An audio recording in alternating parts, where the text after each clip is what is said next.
அந்த போட்டி வச்சாராம், ஒரு நீச்சல் குளம், அதில் யார் வேணாலும் குதித்து அந்த பக்கம் போய் கரையிடலாம். அந்த நீச்சல் குளத்தில் விஷப்பாம்புலாம் கிடக்கு.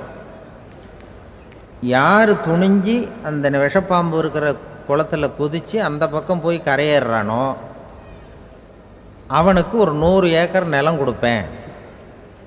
அது வேண்டான்னா ஒரு 1000 ஆடு கொடுப்பேன்.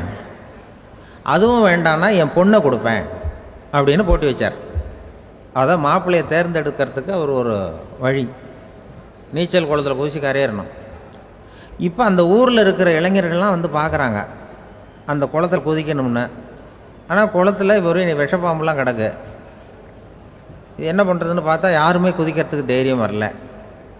திடீர்னு ஒருத்தன் துணிஞ்சு குதித்தான், படபடப்படன்னு அடிச்சுட்டு போய் அந்த பக்கம் கரையேறிட்டான். கரையேறின உடனே பரவாயில்லையே ஒரு ஆள் வந்துட்டான்னு சொல்லி அவனை அந்த இளைஞனை போய் பிடிச்சிட்டு வந்தாங்க. அந்த பெரியவர் கேட்டார், ஏப்பா இவ்வளவு பெரிய விஷப்பாம்பெல்லாம் கிடக்கிற நீச்சல் குளத்தில் நீ துணிஞ்சு குதித்து கரையேறி இருக்கிற, உனக்கு என்ன 1000 ஏக்கர் நிலம் கொடுத்துருவா, 100 ஏக்கர் நிலம் கொடுக்கவா சொல்கிறப்படி அப்படின்னா வேண்டாம் சார்ன்றான். ஓஹோ அப்படின்னா ஒரு 1000 ஆடு வேணுமா உனக்கு அப்படின்னா அதுவும் வேண்டாம் சார். ஓ அப்படின்னா என் பொண்ணு வேணுமா அப்படின்னா அதுவும் வேண்டாம் சாருங்கிறான். அப்புறம் எதுக்குடா குதிச்சுன்ட்டு என்ன உனக்கு என்ன தான் வேணும் அப்படின்னு கேட்டிருக்கார்.